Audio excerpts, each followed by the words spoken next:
Hi guys, so over the last few lessons we have been looking at Ireland from 1911 up until about 1915, 1914, 1915, and we were discussing how there was issues around home rule and there was a big crisis in Ireland in 1913 and into 1914 where it looked like the country was on the brink of civil war between the Unionists who didn't want home rule and the Nationalists who did and were pretty close to achieving home rule. But we said in the last lesson then that World War One broke out, and this really changed a lot. And this changed the fact that it held off on home rule, and we talked about how some of the Irish volunteers then went off to join the British Army and fight in order to gain home rule when they came back, but others stayed behind. I mentioned in the last lesson that these others who stayed behind would become very, very important in Irish history. So these volunteers, the IRB, and a number of other organisations who didn't get involved in World War One but stayed in Ireland really became very highly involved in Irish politics. They Irish Rising and the Irish War of Independence were really led by these people. So today in this lesson what we're going to look at is the planning of the 1916 Rising, which is probably one of the most famous events in Irish history, and it's something I'm sure you've all heard of before. So just to start off with, as I said, 1916 is probably one of the most famous events in Irish history.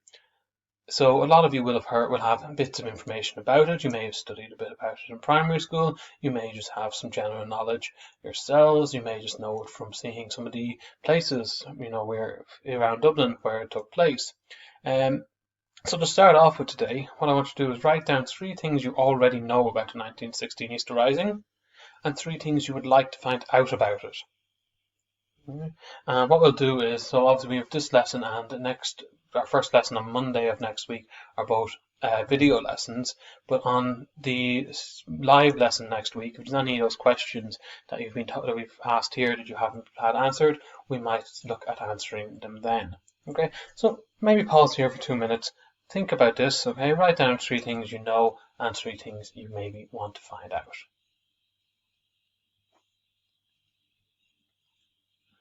Okay, so today's lesson is really about this planning. It's understanding who was involved in the planning of the Rising, because there's a number of different groups involved, and we also want you to know about some of the difficulties encountered and the mistakes made during the planning. Okay, so it's quite a strange planning process to the Rising, okay, and there's quite a lot to understand within it. We're not going to go into the Rising itself and what happened today. Today is all about that planning and understanding where it came from, who was behind it, and really what they did to get ready for it. So, first group we're going to talk about in a few minutes is the IRB. Okay, now most of you should already know this. What does the IRB stand for? I want to know. There's a very famous phrase: England's difficulty is Ireland's opportunity. So I want you to explain to me what that means. I want you to tell me who was sent to Germany to get armaments for the Rising. And I want you to tell me why were plans for the Rising kept secret, even from most of the members of the IRB itself.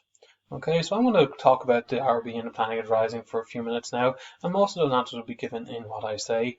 So listen carefully and make sure you're getting those answers. You also, of course, have the booklet that was sent out that has the majority of this information also. So, start off with the 1916 Easter Rising. It's mainly planned by the IRB, the Irish Republican Brotherhood. These are the main organisation behind it, okay? They're the ones really pushing for it. Now, the IRB has been around for a long time. It's not a new organisation, but it's what we call a secret organisation in that people don't know who's in it. Okay, if you remember the IRB, you pretty much keep it a secret. Now, there was definitely some people who were more vocal and everyone kind of unofficially knew they were part of it. One such man being Thomas Clarke, whose picture is down at the bottom there. Clarke had been a Fenian and had spent a lot of time in jail for his Irish nationalistic actions. But he's still now back out of jail and he is one of the leaders of the IRB. He's in what's called the Military Council of the IRB, which is the group at the top levels of the IRB really in charge of running the IRB and making the ultimate decisions. Um, there are a number of other members of this organisation, people such as Pádraig Pearse, who becomes very, very prevalent in 1916, is also a member of the IRB. The IRB have this belief that England's difficulty is Ireland's opportunity. This means that basically they know they can't beat the British Army in war. They know if they start a fight against the British Army, an open battle, they won't win it. Okay? And that's just pretty much common sense. The British Army is one of the most powerful armies in the world at the time. Okay? So what they are waiting for is an opportunity when England's distracted, when England's attentions are elsewhere, that maybe the Irish will be able to act then, maybe able to have a more successful action because they won't be facing the full might of the British Army. And this is provided by World War One. World War One is this distraction. The British Army is busy in this war, so they're not going to have the resources available to really deal with the Irish Rising as well as they could. All right, so this is where the idea of the Rising comes about, and it's kind of realized very quickly into the start of World War One, which was at the time known as the Great War. They realize quite quickly that this is the opportunity they've been waiting for. It's the time for them to act, and they get down to planning it pretty quickly. All right, but the IRB is not a huge organization. It's not a well-armed organization at the time, so they have quite a lot of work to do in order to have any chance of having a successful rising. And one of the things they do is they decide they're going to organize armaments. They need to weaponize their force. They need to make sure if they're sending soldiers out for rising that they have the ammunition, they have the weapons to be able to actually run a rising. And for this they go to Germany. Okay, and it's most likely Germany seen this as a good opportunity to kind of provide a distraction to the British forces, and they're now having an attack on Britain from within Britain. It's a good tactical warfare on the part of the Germans to be providing this weaponry to the IRB. And a man named Roger Casement is sent to Germany in order to procure these weapons. Casement is a member of the IRB. He owns a boat called the large boat called the Aud. Oh, sorry, no, sorry, it doesn't. He's sent there with the Aud. Sorry, just give me 1 second. Sorry. So no, he's sent over to get. I'm sorry, I'm mixing him up with someone else. I'm really sorry there. Casement is sent over as a member of the IRB to organize these weapons, and he manages to organize 20,000 rifles, 10 machine guns, and a huge amount of ammunition from the Germans. So he's very successful in organizing this. Okay, and the Aud is actually the boat, that's going to be used to transport this back to Ireland. Okay, so all of this ammunition, all this weaponry that they've managed to obtain, which is a huge, huge amount, is going to be sent back to Ireland on the Aud. Now, you might remember we talked about the Asgard ship when we talked about the Hoth gun running as part of the Home Rule crisis, and they brought in about 900 guns, and that is also weaponry that is available. A lot of that weaponry is available to the IRB at this time as well. So there's quite a lot of weaponry involved in this. Okay, and so this is the first step they take in planning it. Okay, they keep it very secret. They keep it just within the military council, and they are very worried about British spies get within their ranks within the IRB itself. So they don't want to let this information out too far, and that's why they send a member of the military council, a very high-ranking member of the military council, to Germany to procure weapons. So they have a good plan ready. Okay, they have an idea of when they want the rising to happen. They start planning how they're going to do it, and they have the weaponry coming in. The next thing they need to struggle, they're going to have to come up against is numbers. Okay, but before we move on to that, I'm just going to ask you to pause here and think about those questions and write down the answers. And of course, this is your first task for today, and these answers are going to be submitted on Teams at the end of the lesson. Okay, so once you've got those answers, we move on. The volunteers in the Irish Citizen Army. So as I said, the next issue for the IRB is numbers. They don't have the numbers, they don't have the amount of soldiers that they need in order to run a really successful rising. And so they need to turn to two different organizations. Now, we've already known about one of these organizations already, the Irish Volunteers. We've heard about these before being established in advance of during the Home Rule crisis. And The volunteers, we learned, were quite split when over World War One, and we said that the vast majority of them went off to fight in World War One alongside James Redmond. However, some stayed behind, and these people were under the command of a man named Owen MacNeill. And MacNeill is the man on the bottom picture, as you see on the screen, so the gentleman with glasses there. This is Owen MacNeill, and he is the leader of the Irish Volunteer Force in 1916. MacNeill is not totally convinced that it's the right time to run a rising. The IRB approach him, they tell him their plans. He's not totally convinced that it's the right opportunity. He's just seen his forces dwindle hugely. He does, however, over the course of the war, nationalists see how they're being treated and are less likely to really join the army. So his forces are beginning to become stronger again. But by 1916, if you compare it back before, 1913, his forces are much, much smaller than what they would have been. And so he's not totally convinced he's ready to run a rising. He's not totally convinced that this is the best way to do it. But the IRB need him. He is probably the strongest military force, nationalist military force in Ireland. He is commander of. He has the people that they need. And so they need to convince him to give the order for the members of the volunteers to get involved. And in order to convince him, what the IRB do is they play a trick on him. They come up with something called the Castle Document. Okay, and basically this is a document where they've broken into Dublin Castle, the official headquarters of the British government in Ireland, and they've gotten some paper from their official Dublin Castle paper. And using this paper, they forge a document, and it becomes known as the Castle Document, which says that the British forces intend to totally disarm the Irish volunteers and really attack all nationalist groups very, very quickly and totally disarm all of them and disband all of them. Now, this is what they show to MacNeill. It's not a real document, okay? This was not a plan that the Dublin Castle had. It was not the plan of the British government. The IRB used this to trick MacNeill in thinking he needs to take action. So MacNeill sees this. MacNeill sees this document. It's like, right, okay, the British are about to destroy our organisation, we need to attack first. And he agrees then, under the belief that this document, that the Irish volunteers should join the IRB in this rising. Okay, so they've now got a huge force join them with the Irish volunteers. They also turn to another organisation called the Irish Citizen Army, and this is an organisation led by James Connolly, who is the man on the top picture there.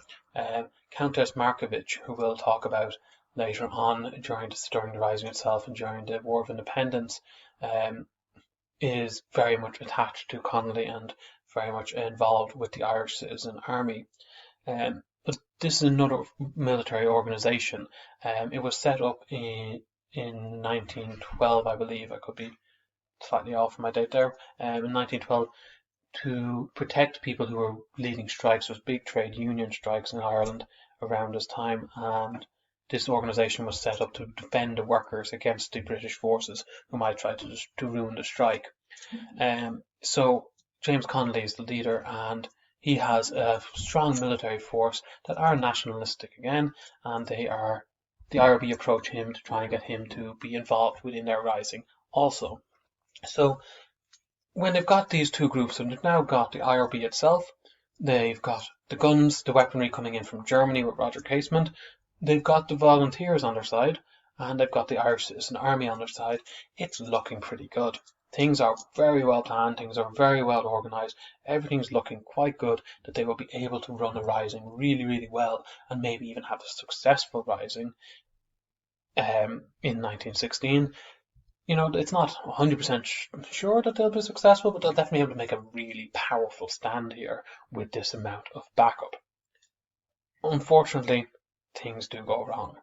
And before we move on to that, I want to ask you to pause here and look at those questions. So who was leader of the Irish Citizen Army? How are the Irish Citizen Army different to other nationalistic organisations? And I don't think I mentioned that, but if you go and look through the booklet, you will find it in there. And what did the IRB do in order to trick Eoin MacNeill into agreeing to involve the Irish Volunteers in the Easter Rising? So there should be a question mark at the end of that. Alright, so pause here and take a few minutes to answer those questions. Okay, and make sure now that's the second task that's also going to be submitted on Teams. Okay, and we're going to move on to the final task. So what went wrong? I mentioned there that things are looking well. Okay, things are pretty well planned. They have the weapons coming. They have the people, a huge number of people involved, but it doesn't all work out. And so while I'm discussing what goes wrong, there's three different things I'm going to talk about. I'm going to talk about the odd, I'm going to talk about Roger Casement, and I'm going to talk about Eoin MacNeill. And there's different things that go wrong with each of these. Okay, so what I'm looking for you to do is write down each of those as a kind of subtitle and write 2 sentences after each of them explaining what happened to it. At the end then, before you finish up for the day, I'm going to ask you to write 1 or 2 sentences. Why did the leaders decide to go ahead with the Rising after there were so many issues? Okay, so before the end of the video, that's task number 3. Make sure you have answered all of those questions to submit as well. So things start to go wrong. The Rising is pretty well planned, but just at the last minute. Okay, and this is one of the big issues. It's very last minute that things begin to go wrong. So the first thing that happens is the Odd, where the warship, the ship that has all of these armaments on it, is due to land in Ireland in, I believe it's just a week before the Rising. And it's due to be met by the volunteers and the IRB to take all these armaments off and to then start to distribute them around the country to all the different people who are going to be involved in the Rising. It, however, runs into difficulty when the Odd is captured by the British Army who are patrolling the waters. They see this ship, they know it is not one of their ships. There's quite an interesting history of the Odd, the ship itself, which will be an interesting thing to look into in terms of a CVA at some point if you're interested. But I'm not going to get into that now. But the Odd is captured, and the captain on board makes the decision that as they are being brought into custody, that he, rather than being captured, he's going to sink the ship. And that's what he does. He sinks the ship, and all of the armaments on board are obviously lost to the sea as a result of this. Now, the decision to sink the ship is kind of irrelevant. As soon as the Odd was captured by the British forces, the IRB and volunteers and the Irish nationalists had lost their weapons. So there's 20,000 rifles, all the 10 machine guns, all that ammunition having been lost now. The second thing that goes wrong then is to do with Roger Casement. So Casement is this very, very important leader of the IRB, and he's an incredibly interesting individual. But Casement is on his way back to Ireland from Germany. Now he was supposed to at one stage to have met up with and joined on and get on board the Odd, but that didn't actually happen. So he's travelling back separately to the Odd, and he lands in Ireland, I believe in Cork, and pretty quickly after he lands, he's actually captured as well by the British, and he's arrested, and he's brought to jail in London. So he is one of the real geniuses within one of the most intelligent men within the IRB. He is one of the most influential military leaders, and now they've lost him as well. So the IRB have lost their weapons, they've lost one of their leaders, and the final thing that goes wrong is probably the biggest blow, and you can see this document on the left-hand side of the screen. Really it's the real document. This is the picture of what actually happened. Essentially, the trick that the IRB had played on Eoin MacNeill backfires. MacNeill finds out what they had planned, that they had forged this document. He finds out that everything they had told him in order to get him to bring the volunteers into this Rising was false, and he is furious. He realizes he's been tricked, he's been made look like a fool, and the IRB have just been lying to him to get him to do what they want him to do, and he is furious. And the Rising is supposed to take place on Easter Sunday. That very morning, the morning of the Rising is supposed to begin. This this document is sent, this article is published in the Irish Independent, stating that the volunteers are not to take part. All right, so everyone wakes up in the morning, they see the newspaper, the volunteers are told, don't go, don't be involved, and so the vast majority of people, of soldiers who are supposed to take part in this rising, are no longer going to be there. So it's three huge blows to the rising. We have lost the Auld, we've lost weapons, we've lost Roger Casement, one of the leaders, and we've lost the majority of soldiers who were the volunteers under this command by MacNeill. Now, they do go ahead with the rising. The decision is made that they're going to go ahead with the rising, but the IRB leaders know it's not going to work. They know that the rising they're about to run is not going to be successful, and that most of them are going to die. They run it because they believe in what's called a blood sacrifice. This is something Padraig Pearse talked about. Running a blood sacrifice means they are going to go and they're going to die for their country in order to make the rest of the country angry, speak up. That they know when they die, the rest of the country will be furious that they've been killed, and they will speak up and they will speak out, and they will then rise against the British forces. And that is why the rising goes ahead, even though it doesn't really stand any chance of success. Okay guys, so I know this has been quite a long video, okay? Do your best with all of those 3 different tasks and make sure you submit them on Teams today. Thanks guys, any questions just let me know by email.